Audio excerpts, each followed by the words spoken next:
Bem-vindos ao Doxa e Episteme. Hoje temos mais um episódio do bloco Novo Ensino Médio, com o tema A Construção do Estado Moderno.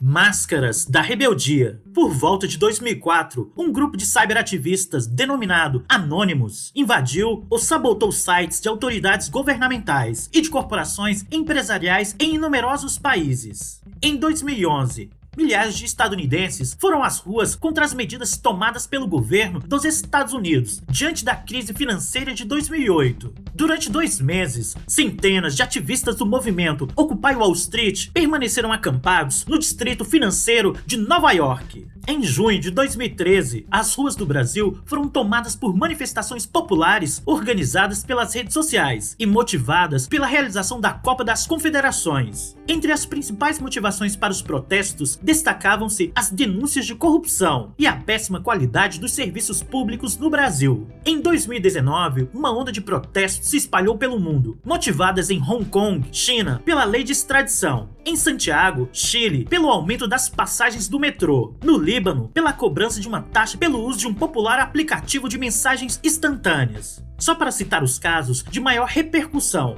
as mobilizações expressaram a revolta da classe média e dos trabalhadores com desemprego, a tirania das elites, a insegurança econômica e a ameaça à sua dignidade. Sem lideranças políticas tradicionais, o combate dos indignados transformou os ativistas em personalidades do ano. Um dos símbolos mais utilizados em todas essas ações de protesto e contestação social foi uma máscara representando o rosto de um homem sorridente, com bigode, barbicha pontuda e pele pálida. Essa máscara é uma referência ao personagem V, protagonista da série em quadrinhos V de Vingança, de Alan Moore e David Lloyd, publicada na Inglaterra entre 1982 e 1989, adaptada para o cinema em 2006. A história ganhou fama mundial. A história em quadrinho imagina um futuro em que a Grã-Bretanha seria dominada pela chama nórdica, um grupo autoritário e repressor. O misterioso V é um rebelde mascarado que inicia uma série de ações visando inspirar um levante popular pela derrubada desse governo. Um dos principais atos de V é a explosão do parlamento britânico, na noite de Guy Fawkes. Guy Fawkes, 1570 a 1606, foi um dos participantes da Conspiração da Pólvora, liderada pelo católico Robert Casterby, 1573 a 1605, que tinha como objetivo assassinar o rei Jaime I da Inglaterra. Na época, a Inglaterra se encontrava dividida por graves tensões religiosas, e muitos católicos ingleses viam o rei como um tirano. O plano dos conspiradores era explodir o parlamento, matando o monarca e outros nobres, esperando que o atentado inspirasse a uma revolta popular. Com esse plano, eles armazenaram 36 barris de pólvora em um depósito no subsolo do parlamento. A detonação deveria acontecer em 5 de novembro de 1605, mas uma carta anônima alertou as autoridades. O primeiro a ser preso foi Guy Fawkes, que deveria acender o pavio, e foi encontrado tomando conta da pólvora. Após o julgamento, todos os participantes foram executados em praça pública. No ano seguinte, Jaime I estabeleceu um decreto que determinava a comemoração anual desses acontecimentos. O episódio da Conspiração da Pólvora ilustra algumas das tensões políticas, religiosas e culturais que caracterizavam o nascimento do Estado moderno, como lembram V de Vingança e as máscaras de Guy Fawkes nas recentes manifestações populares. Não se trata apenas de um passado distante, mas de experiências que deixaram no mundo marcas sentidas ainda hoje. O Estado moderno e o Estado-nação. Estado moderno é um conceito muito controverso na sociologia, na filosofia e na história. A maioria dos historiadores considera que o Estado moderno começou a se desenvolver na Europa Ocidental no século XIII e se consolidou nos meados do século XVI. Para eles, o Estado moderno é o equivalente ao Estado absolutista, uma vez que essa forma de Estado estaria associado ao declínio do feudalismo e à emergência do capitalismo.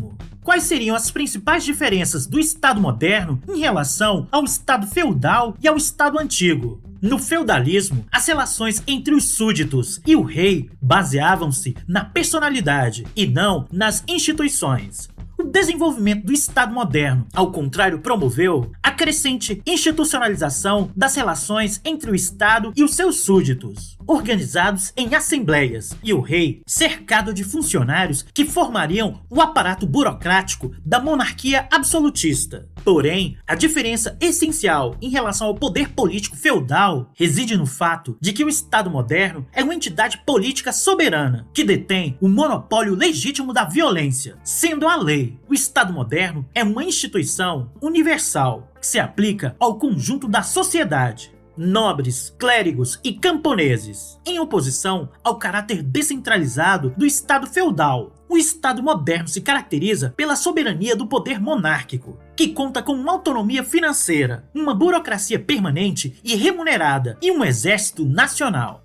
A comparação com o Estado antigo também revela importantes diferenças. Não havia no mundo antigo a ideia de uma sociedade civil, separada de uma entidade política soberana. No Egito, na Mesopotâmia ou na Pérsia, por exemplo, o Estado estava identificado com a figura do faraó ou do rei, expressando, portanto, um conceito pessoal do Estado e não institucional. Na Grécia e em Roma, o Estado-cidade era visto como a comunidade dos cidadãos e não como uma entidade separada da sociedade e com poder para governar os indivíduos. Alguns autores não fazem distinção entre o Estado moderno e Estado-nação. Eles entendem o Estado moderno como uma entidade política territorial soberana, formada por uma nação, um território e um Estado. Ela se forma quando uma sociedade que compartilha uma história e um destino comum avalia que a construção de um Estado é o melhor instrumento para o alcance dos seus objetivos: segurança contra agressões externas, ordem interna e desenvolvimento econômico. É importante destacar que o sentido de identidade que une a sociedade nacional não existe desde os tempos imemoriais. A história e o destino comum foram construídos no imaginário social para servir ao projeto de criação do Estado-nação. Reconhecendo a importância de desnaturalizar a identidade nacional, o historiador estadunidense Benedict Anderson, 1936 a 2015, criou o conceito de comunidade imaginada. Desse modo, a nação, segundo ele, é uma comunidade socialmente construída, imaginada por pessoas que se reconhecem como parte de uma coletividade. Quem é o Estado? Fala-se que Luís XIV, 1638 a 1715, rei da França, teria certa vez afirmado: "O Estado sou eu". Conhecido como Rei Sol, Luís XIV foi uma figura emblemática da forma de governo que os historiadores definem como monarquia absolutista. Não sabemos se ele realmente disse a famosa frase, mas ela revela o modo de pensar da época, ressaltando a importância do rei como chefe do Estado. O absolutismo foi a forma de governo característica da Europa durante a Idade Moderna, período em que a França também é chamado de Antigo Regime. A figura dos monarcas europeus desse período buscava impor respeito e reverência ao poder régio. O retrato do imperador Carlos V, de 1500 a 1558, sobre um cavalo pintado por Tiziano, mostra essa intenção, apresentando o rei como um poderoso e imponente chefe na guerra. Por outro lado, seu rosto mostra uma expressão serena, sugerindo uma justiça na aplicação da violência. Os conflitos internacionais e civis eram muito comuns, e cabia ao monarca tomar decisões táticas e estratégicas durante as campanhas militares e conduzir seus exércitos.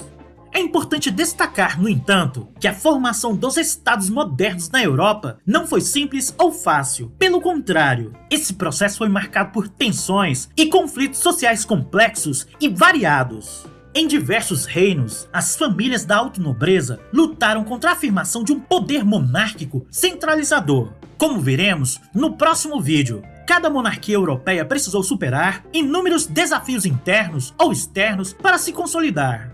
Por hoje é só, espero você no próximo vídeo. Até lá! Oi, caso você tenha gostado do vídeo, dê um like, assine e compartilhe com os amigos. Todo comentário é bem-vindo. Forte abraço e vitória sempre!